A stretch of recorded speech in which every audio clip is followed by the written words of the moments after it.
mo naman dyan, Jen. Shoutout namin sa mga parts natin dyan. Hi mga parts, kasalukuyan po tayong nandito ngayon sa ating tara, samahan niyo po kami. Tara. Yes, Welcome po Bong. mga parts. Yes, Bong. Hindi sabihin natin, this is the takeover. Yes, Bong. Hindi dapat Back to you, Bong. Sasabihin mo, this is the vlog takeover. Vlog takeover mo to. Ano ka, Jen? Ano yung sabihin nun, Jen? Wait lang. Explain to me. Hi! Gulat kayo, no? It's me! Sa'yo pa, bebe yung boso ka. Ano yung sabihin? Oh, gulat kayo, no? Vlog takeover. Parang you will be... Oh, okay, parang hindi talaga ikaw. Hindi talaga siya yun. Hi! So this is our parts, Jai. Hi, Jai! Hello, So, yan. Ito po si Jembert at si Kim. Hi, parts. Yan. Parts. Hi kayo, shoutout kayo sa vlog ko. Sabihin niyo shoutout vlog. Shoutout sa mga parts na nanonood ngayon. Oo. So, yan. Promote mo na yung ano mo, yung business mo.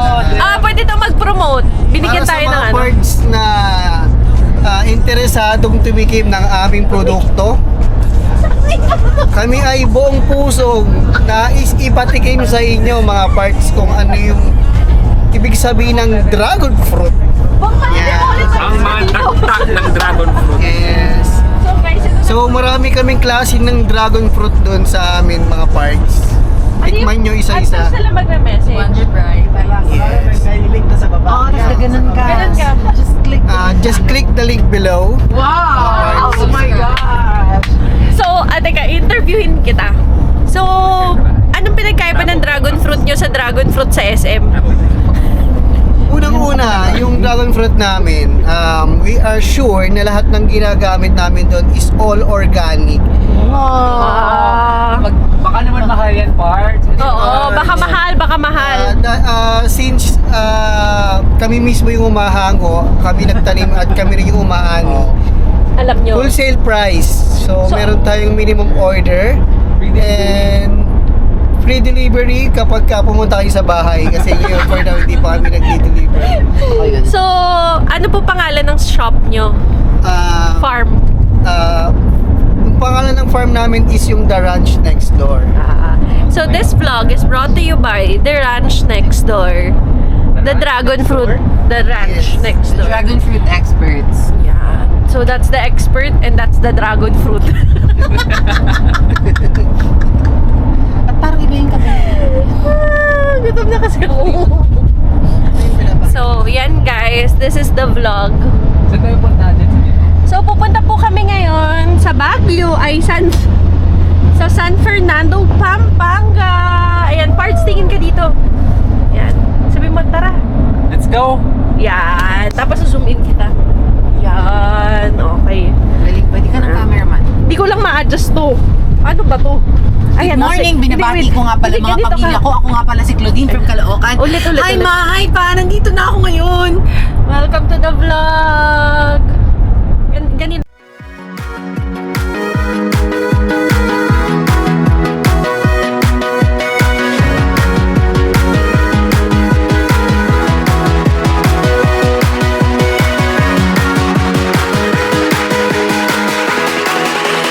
Uno, dos, tres.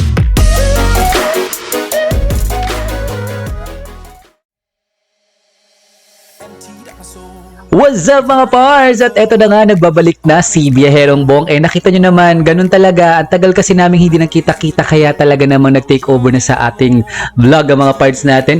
But anyway, nandito na tayo mga parts sa Souk Restaurant dito sa Pampanga para i-meet naman yung iba nating mga parts. At syempre, mag-bonding ulit dahil nga ang tagal na ng last naming pagkikita. So ayan na nga mga parts, papasok na tayo dito sa Souk Pampanga. Nakita nyo naman mga parts, actually isa ito sa pinakasikat na kainan dito sa San Fernando. And by the looks of it, Ayan, sa entrada pa lang mga parts, ang dami ng mga halaman, ang ganda ng ceiling at saka ng ilaw, and mga parts, madami ding mga sikat na celebrities ang dumadayo sa Pampanga para kumain dito sa Souk Restaurant kasi nga nag-o-offer sila and nagsiserve sila ng masasarap at authentic na Kapampangan dishes. Kasi syempre mga parts, Kapampangan alam natin masarap talaga yan.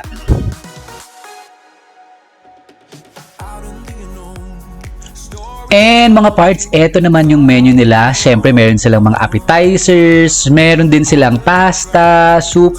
Actually, halo-halo yung menu nila. And marami din silang mga main courses. But of course, yung in-order namin is yung mga signature dishes dito sa Souk Restaurant. And syempre, nagtanong din kami sa aming mga friends na taga Pampanga, na si Thea at saka si Jeff. So, sila yung nagsuggest na mga masasarap. At sila naman ang nag-order gaya ng itong okay na ito na hipon. Sobrang sarap niyan mga parts. I suggest orderin nyo yan pag nagpunta kayo dyan sa Souk. And ito din, yung sizzling tofu. Actually mga parts, hindi ko na nakunan lahat kasi nga that time, gutom na kami at bukod doon, nagkwentuhan pa kami ng todo-todo. Yan, chicharon na yan, masarap din yan. Sobrang dami naming in-order na masasarap mga parts. Hi ka sa Pards. Pards, tingin ka dito, Pards. Pogi po ito.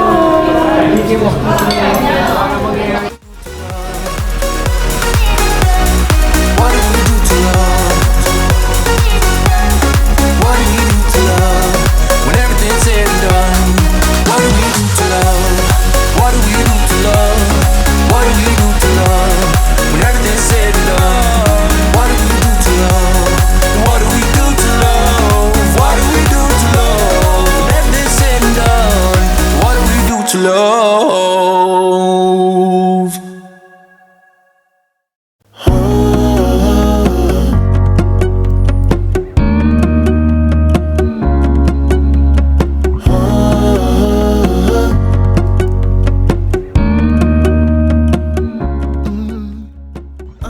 So mga parts, after ng isang masarap na kainan, ano pa ba ang magandang gawin? Walang iba kung hindi ang kumain ng masasarap na desserts at magkape. So kaya nga mga parts ay nagkaayaan kami dito pumunta sa Jungle Base Cafe na isa ring sikat na pinupuntahan dito sa San Fernando, Pampanga.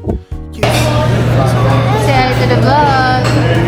Good afternoon guys, nandito na naman tayo sa episode ng Lifestyle with Cards.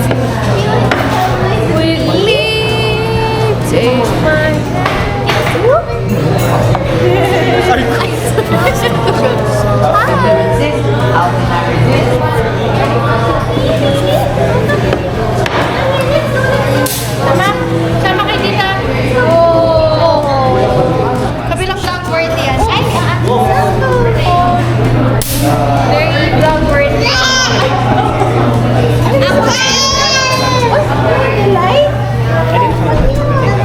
Pick up your coffee. Pick up coffee. Pick up your own coffee. Nag-endorse ka sa Paano ko malalaman yung Jeff, hulaan mo. Tikman mo. So, ano po ito?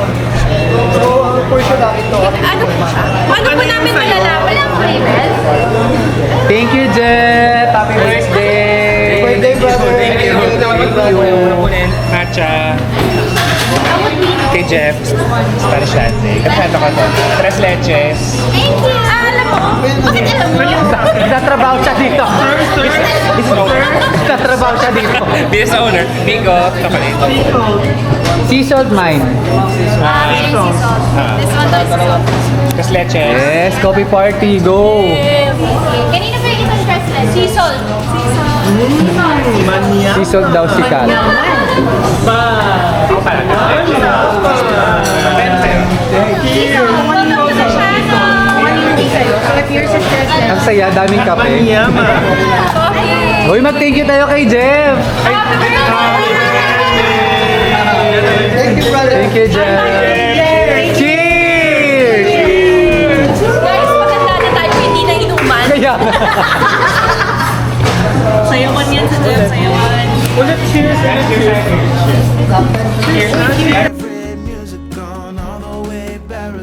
So mga parts, bilang nandito na rin naman tayo sa Jungle Base Cafe, ay i-tour na rin natin ito ng pa-very light. So kaya nga tinatawag siya na Jungle Base mga parts. Kasi nakita nyo naman madami talaga siyang puno, and actually tingin ko isa itong parang mini resort or farm, kasi aside from the cafe, meron din itong mga parts na farm where you can interact with the animals. Meron din ditong swimming pool, meron din ditong mga houses or villas to stay.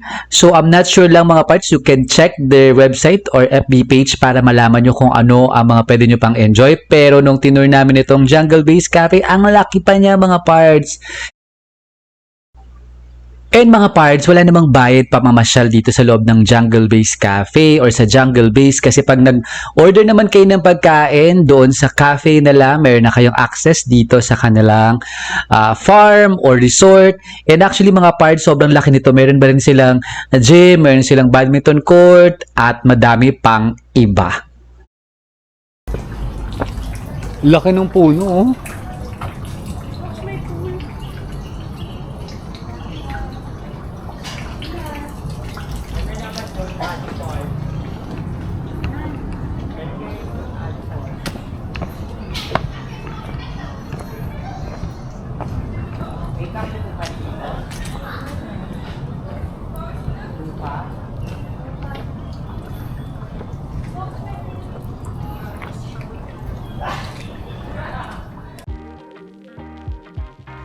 So mga parts, akala nyo ba uwian na? Hindi pa, kasi nga mga parts, sobrang tagal namin hindi nakita-kita. Ang dami namin gustong gawin at ang dami namin gustong puntahan. Kaya on to our next destination. Extrovert siya eh.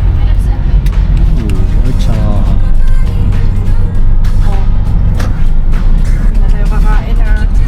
Samgyup daw, parts. Ayun. Ano ba lugar? Ito na ba yun? Dapat nga lang eh. Ami ko Paya, space natin, paya. Orly Dresan. O tara, samgyup. Hindi ako kakain. Hindi na naman.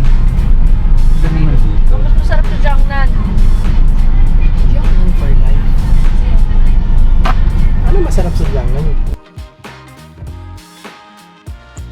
And since sa mga parts, nandito na rin naman tayo sa San Fernando, Pampanga, binisita na din namin ang sumisikat at balita namin ay nagtitinda ng mga legit at authentic na branded na sapatos at apparels na hindi mo makikita sa mall sa presyong mas mababa or kayang-kaya mo. Kaya naman mga parts, sakto kasi naghahanap din kami ng mga pang-takbo, pang-gym, mga rubber shoes na hindi namin nakikita.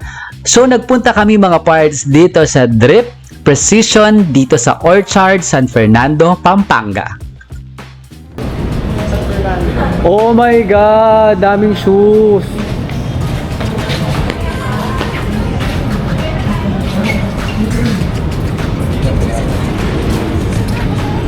So mga parts, dito kami sa Drip Precision Lifestyle and Sneakers. Dito sa San Fernando to, di ba?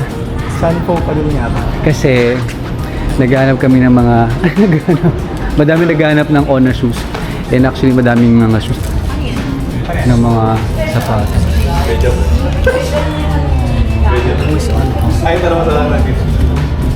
Uy,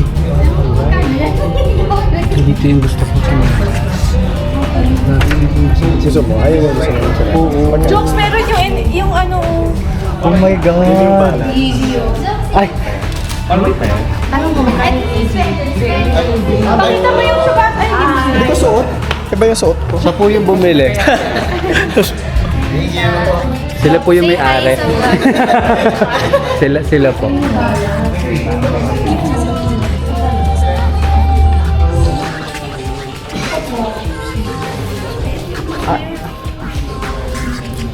May display na on? yes. Ah, yun na. Mga ay, sorry.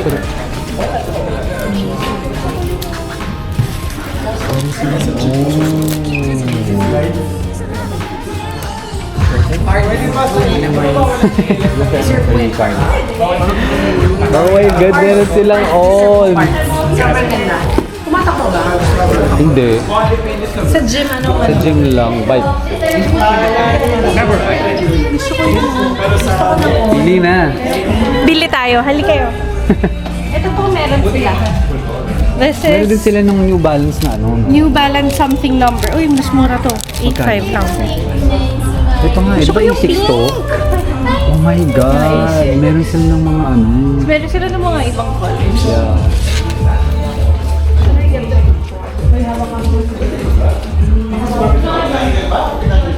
Meron din sila.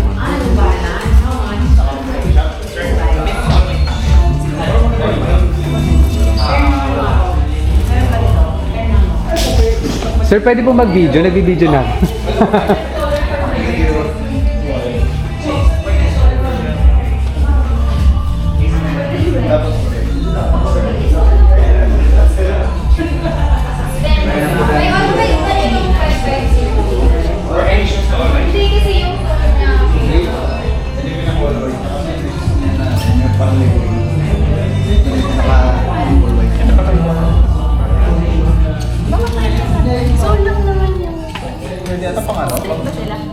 O nagdedent yun.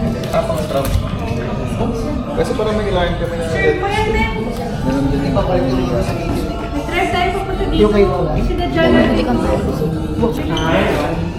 Nalumuti kang tao. May pa doon. May iba pa doon. Uy, bawal ilakad. So this is what an on looks like. It's cute. It's comfy naman. Pero feeling ko Is it 8.5 dapat. comfy? Tight kasi sa ano eh. Tight kasi dito eh. Wait, ano siya? Square kasi pa ako. Kaya game na 8.5 dapat. 8.5. O di alam mo yung size. 11 na, no? Kasi loko, tight dun sa... Dito? Oo. Oo, di alam mo na yung size.